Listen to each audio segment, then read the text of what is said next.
जय Hind friend, welcome to YouTube channel BPSC passenger. हम लोग एनसीईआरटी हिस्ट्री क्लास 12 का जो ऑब्जेक्टिव सीरीज था उसका सीरीज नंबर ये 9 है, ठीक है।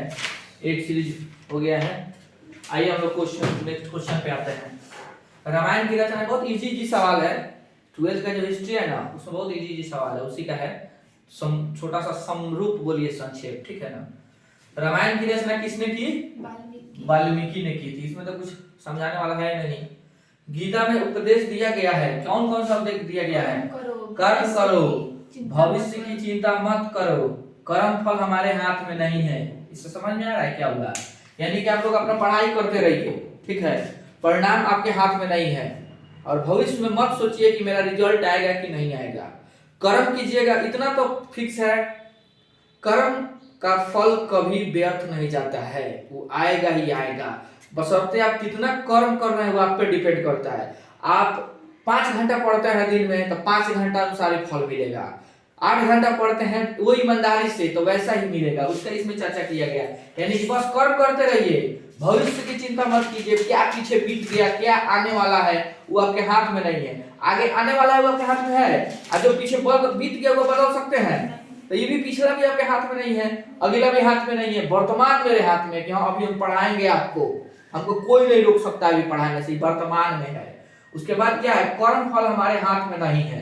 यानी कि हम अभी पढ़ा रहे हैं, चाहे हम पढ़ रहे हैं, आपको पढ़ा रहे हैं, तो आगे क्या होगा हम बदल सकते हैं? नहीं बदलेंगे, ठीक है ना। उसके बाद आइए देखते हैं।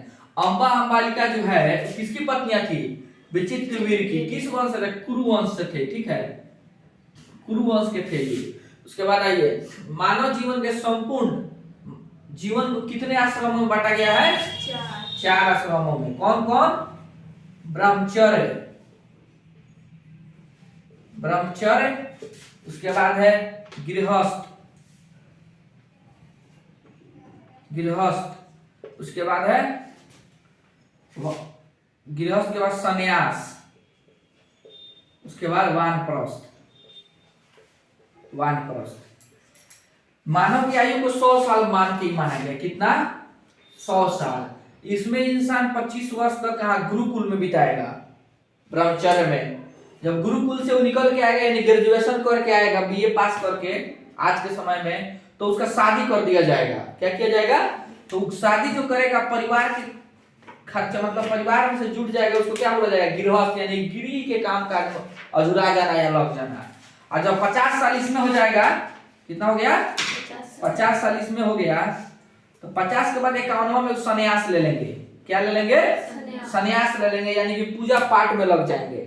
अपना पुत्र को ही दे देंगे कि तू अब घर चलाओ। तब तक पुत्र हुआ होगा तो 25 का हो जाएगा, तो उसको भी ब्रह्मचर्य से गृहस्थ मिल जाएगा। ये संन्यास हो गया। संन्यास के बाद वानप्रस्थ, यानी कि जंगल में चले जाएंगे, अपना ऋषि मुनि के साथ जीवन व्यतीत करेंगे। यही हमारा चर्चा इस बार। अभी वो सब थोड़ी बदल गया, वैदिक काल का है। अभी कोई करता है? किस काल में वर्ण व्यवस्था व अनुगत जाति में परिवर्तित हो गया? किस काल में? उत्तर वैदिक काल। उत्तर वैदिक समझते हैं? उतर रहा है, यानी कि खत्म हो रहा है। किसी भी काल का उत्तर काल जो है ना, उत्तर समझिए बीत रहा है। ऋग्वैदिक काल क्या है? शुरुआती है। उत्तर वैदिक काल यानी कि वह वैदिक काल है, वो बीत रहा है।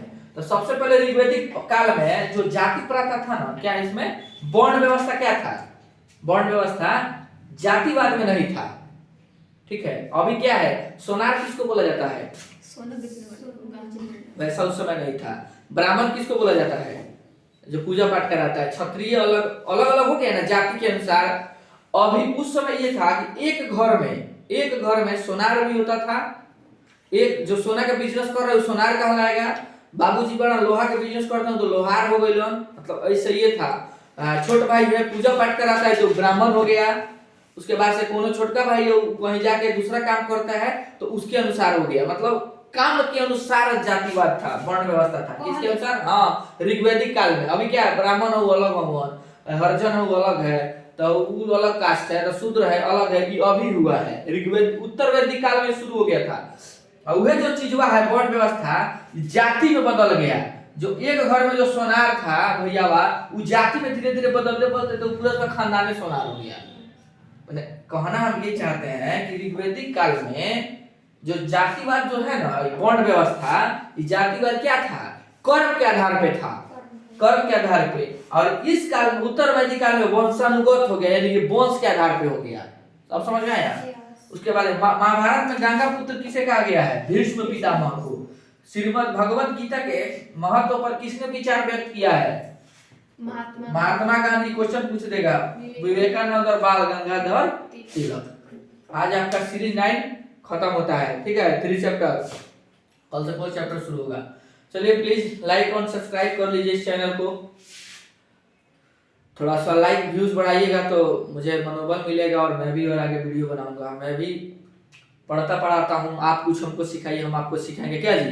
तुम लोग भी कुछ बताओ, ऐसा थोड़ी परिपूर्ण सब कोई है। बाकी सब तो ठीक है, हम अपने अनुसार तो सब डालिए दिए हैं। चलिए, थैंक यू।